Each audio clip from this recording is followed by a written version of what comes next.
تعالی علیہ وسلم نے خود بتا دیا ہے کہ میری دعا ان لوگوں کو فائدہ نہیں دے گی جو مشرک ہیں، اور ان سے بڑا تو مشرک کوئی نہیں ہے۔ اور تیسری حدیث میں جب نبی کریم صلی اللہ تعالی علیہ وسلم نے فرمایا کہ مجھے اپنی قوم کے خلاف بھی گواہی دینی پڑے گی، تو ان مشرکوں کے خلاف نبی کریم صلی اللہ تعالی علیہ وسلم کو گواہی دینی پڑے گی۔ نبی کریم صلی اللہ تعالی علیہ وسلم کی شفاعت کا تو مشرک کے حق میں یہ عالم ہے، تو یہ کہتے ہیں کہ غوث پاک کے جو مرید ہیں وہ جہنم میں داخل نہیں ہو سکتے، اور کہتے ہیں کوئی عمل کرنے کی ضرورت نہیں، بس غوث پاک سے نسبت ہو جائے تو ان کا کوئی مرید جہنم میں داخل نہیں ہوگا۔ دوستو یہ صرف اور صرف فراڈ ہے، جھوٹ ہے، اور ان لوگوں کی مکاری ہے۔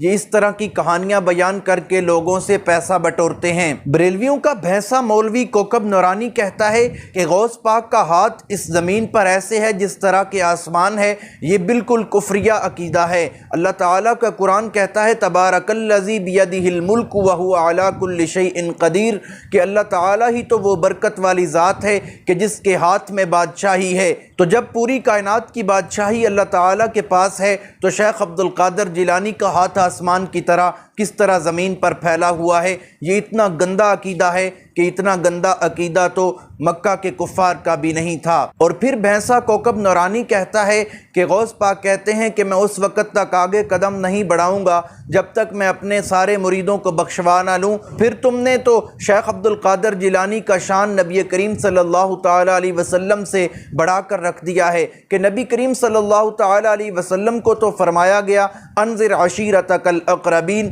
کہ آپ اپنے رشتہ داروں کو ڈرا دیجئے، تو انہوں نے سارے قریشیوں کو اکٹھا کر کے فرمایا کہ اپنے آپ کو آگ سے بچا لو، حتیٰ کہ اپنے لخت جگر حضرت فاطمہ کو بھی فرمایا کہ اپنے آپ کو آگ سے بچا لو، اگر دن قیامت کے تم بھی پکڑی گئی تو میں تمہیں کوئی فائدہ نہیں دے سکوں گا۔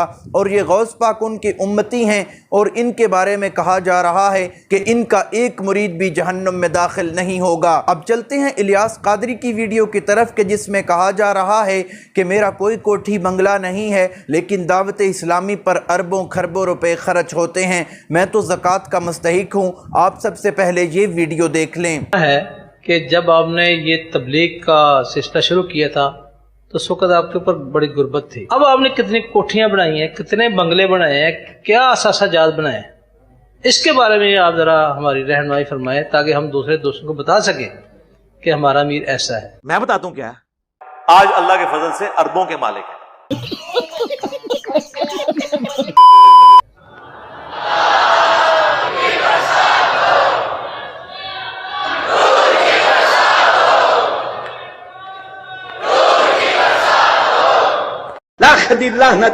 اگر کوٹھیاں اور بنگلے اور بینک بیلنس بنا لیا ہوتا تو شاید میرے لیے نور کی برسات کی دعائیں قوم نہ کرتی۔ اوے باپا تو مر جائے اس سے پہلے کہ تیرے سامنے لوگ اس طرح کھڑے ہو کے تجھ سے دعائیں مانگ رہے ہیں جس طرح تو کوئی منی گاڈ ہے۔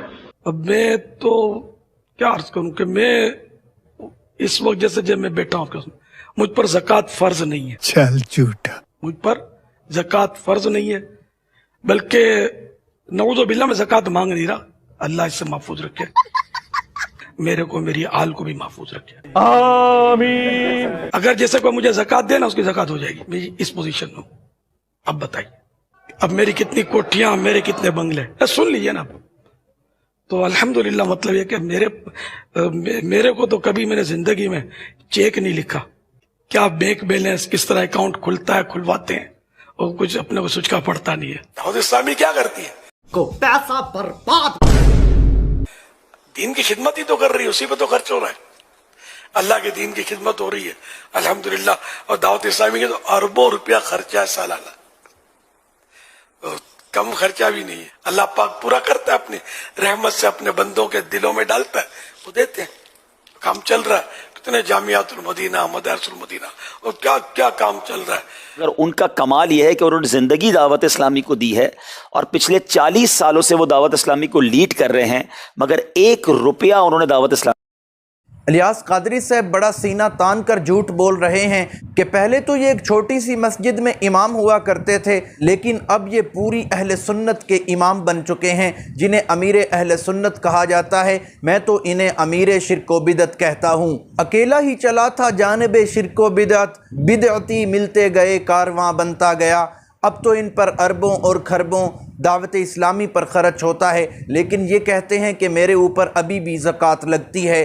کچھ خدا کا خوف ہونا چاہیے۔ پہلے تو یہ ہے کہ عقل مند بندہ عقل کو استعمال کرتا ہے، اگر کسی میں عقل نہیں تو وہ پیدا ہونے کی تکلیف ہی نہ کرے۔ عقل مند آدمی سوچتا ہے کہ جب دعوت اسلامی پر اربوں خربوں روپے خرچ ہوتے ہیں تو یہ اہل سنت کے امیر ہیں، دعوت اسلامی کے امیر ہیں بپا جانی مرشد عطار، تو ان پر زکوٰۃ کس طرح لگ سکتی ہے اور ان کے کوٹھیاں اور بنگلے کس طرح نہیں ہو سکتے؟ یہ بالکل جھوٹ ہے اور یہ لوگوں کے ساتھ فراڈ کیا جا رہا ہے۔ دوستو یہ تو بہت ہی زیادہ لالچی اور گنڈے اور بدماش لوگ ہیں۔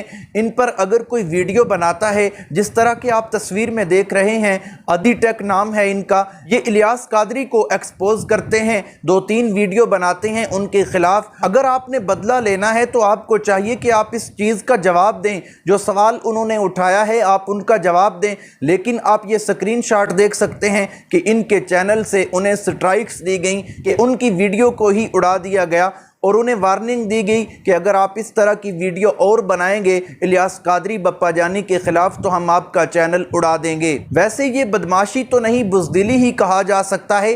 اگر تمہارے اندر جرت تھی تو تم اس کی بات کا جواب دیتے، تم نے اس کی بات کا جواب دینے کی بجائے اس کی ویڈیو پر سٹرائکس ڈال دیں۔ یہ تو بزدلانہ حملہ ہے، اس میں کوئی جرت اور بہادری نہیں ہے۔ آپ اس چینل کو ضرور دیکھیے گا، ادی ٹیک چینل والے بھائی اس کی صحیح الیاس قادری کی منجی ٹھوکتے ہیں، لیکن ان کے پاس ان کی ویڈیو کا کوئی جواب نہیں ہے۔ معلوم ہوتا ہے کہ یہ سارے کا سارا پیٹ کا چکر ہے۔ اگر تم جواب نہیں دے سکتے تو پھر ویڈیو پر سٹرائکس بھیجنے کا کیا مطلب ہے؟ یہی ہے کہ جو پیسہ ہمیں آنا چاہیے اس کی طرف نہ چلا جائے، اور اوپر سے کہنا کہ ہمارے اوپر زکوٰۃ لگتی ہے۔